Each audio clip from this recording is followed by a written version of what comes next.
All right, guys, I want to do a quick recap on the trade I took and how I got into this trade using the heat map. So I'm going to get into exactly how I did that, but first I want to give you context. So in my Discord, I posted this picture last night on the levels I was watching. So, and this is NQ up top, this is ES on the bottom. Now,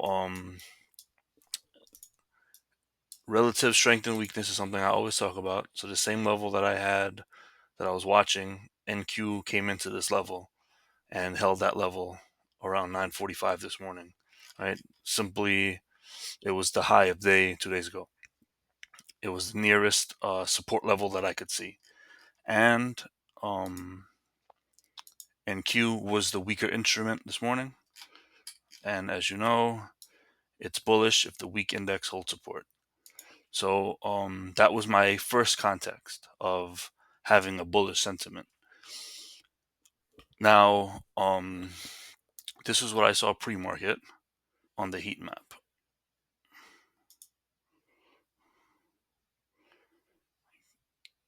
Okay, so big bid got filled here right around 58.20, and you can see that this was it was supporting price every time we came dipped below uh, the 820s. It got bought back up, and this was pre-market. Okay, so this is the level that we're looking at right here, around 820. Now I want you to take a look at this. This was on the way back down, right after we rejected this overnight supply, and just look at what happens when price pulls back into the 820s. Okay, that's 820 right there, breaks below. Huge bid gets filled again. And I made my entry right when I saw this pop up shortly after.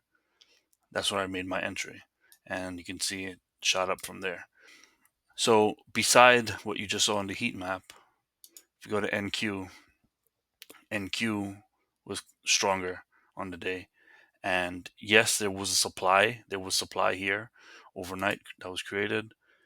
Okay, there was supply, but if we look at the trend on NQ, right? If we go lows to the highs, besides it already holding this SR flip, it was also a discounted price. So what I mean by is that it was at a discount. See that right? The 50%. It when it comes back below 50% of its pulling back 50% of its last leg up, it's considered a discount. That's the idea of the fibs. So those are all of my reasons to go long. I went very light on this trade simply because this is an all-time high break. I don't have much levels to gauge ES on. So when I got into this trade, I trimmed here because I started to see some rejection here. Now I got out when we rejected this area because NQ pulled into a key level at the same time. So once I saw this reject, that's when I got out. And if we look at the footprint here, okay, this is the same area that I got in. You can see the selling into this area. But the problem with this is that this was not a level for me. The reason this became a level for me was because I saw that huge bid get filled on the heat map this morning pre-market. So, that's the one positive that I'm seeing so far with this heat map. So I'm gonna keep experimenting with the heat map and just find a way for it to fit into the way I already trade. I'm not trying to change how I trade.